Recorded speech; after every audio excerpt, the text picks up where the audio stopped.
अस्सलाम वालेकुम friends, welcome back to Top Smarties. Drama serial Baby Baji की बहुएं। आखिरकार कुरैशी साहिब डिस्चार्ज होने के बाद घर आ गए। इतने दिन के बाद घर आए, आज अपने बेड पर लेटे तो अपनी बीवी और बेटी से कह देते हैं, इतने दिन के बाद आया हूँ अपने कमरे में, अपने बेड पर ऐसा लग रहा है जैसे एक अरसा बीत गया। अपना घर भी अपना ही है, इसके अलावा कहीं सुकून नहीं मिलता। तो समन भी रोते हुए अपने बाप के पास बैठ जाती है और कहने लगी, आपने वलीद की जान बचाने के लिए अपनी जान दांव पर लगा दी अब्बू। आप जानते भी हैं कि आप मुझे कितने अजीज हैं। तो यहाँ पर बेटी को तसल्ली देते हुए कुरैशी साहिब कहने लगे, और तुम जानती हो वलीद मुझे कितना अजीज है, वो मेरा बेटा है। मैं भला उसकी जान क्यों ना बचाता।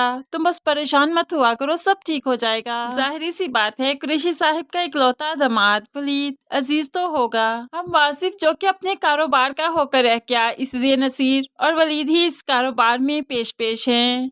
अब यहाँ पर दोनों भाई आपस में बैठकर सोचने लगे कि आखिर क्या करें, कैसे बचाएं इस कारोबार को।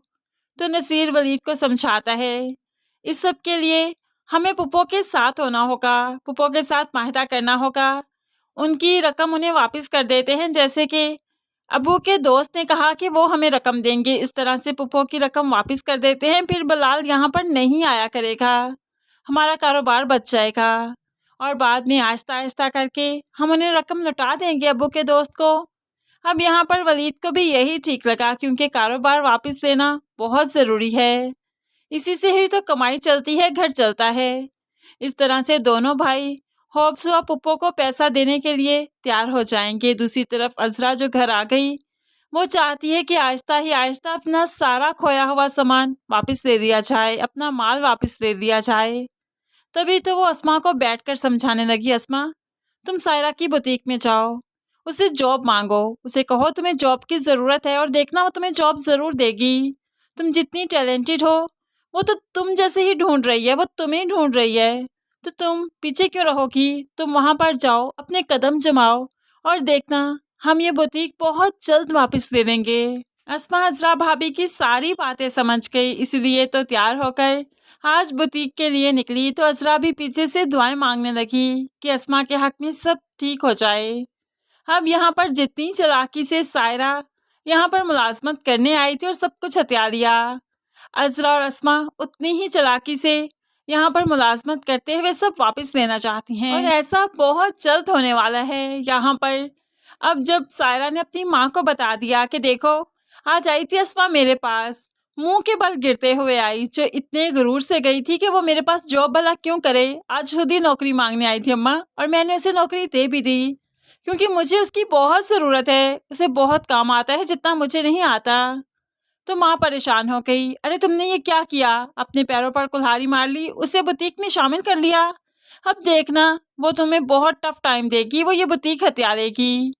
लेकिन सायरा ओवर स्मार्ट बनती है, अरे अम्मा उसे क्या पता, वो बहुत मासूम है, वो ये पैंतरे नहीं जानती। लेकिन सायरा क्या जाने कि जब मासूम बिल्ली भी नोचने पर आती है ना, तो फिर नोच खाती है। अब यहाँ पर अस्मा के पीछे अजरा ढाल बनकर खड़ी है, और इस बार अस्मा अजरा की हर बात मानेगी, जैसा वो कहेगी वैसा ही करेगी, इसलिए तो बहुत जल्द अपने मकाम तक पहुँचेगी, सब कुछ हासिल कर पाएगी। दूसरी तरफ वासिफ काफ़ी परेशान है, क्योंकि अगर अमीन की बात नहीं मानता, उसका प्रपोजल एक्सेप्ट नहीं करता, तो इसे सब कुछ गंवाना होगा।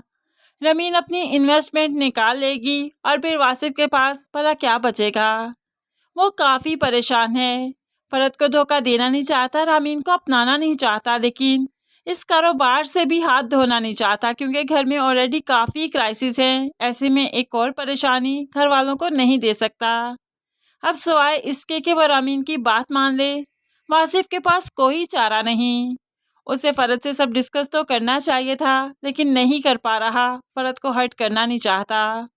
फरद ने वासिफ के कोर्ट से रमीन का दिया हुआ कार्ड और रिंग देख ली, जिसकी वजह से वो काफ़ी डिसहार्ट हो गई। उसे अब यही लगने लगा है कि उसमें एक कमी है कि वो प्रेग्नेंट नहीं हो सकती, माँ नहीं बन सकती, इसलिए तो वासिफ रमीन की तरफ झुकाव करने लगा है, रमीन और उसका रिश्ता बनने लगा है। हालांकि फरद हकीकत नहीं जानती, और जब हकीकत जानेगी तो वाकई अपनी सोच पर शर्मिंदा होगी اور واصف کی سوچ پر اسے فخر ہوگا کیونکہ واصف کرائسس سے گزر کر بھی رامین کا ہاتھ تو نہیں تھامے گا۔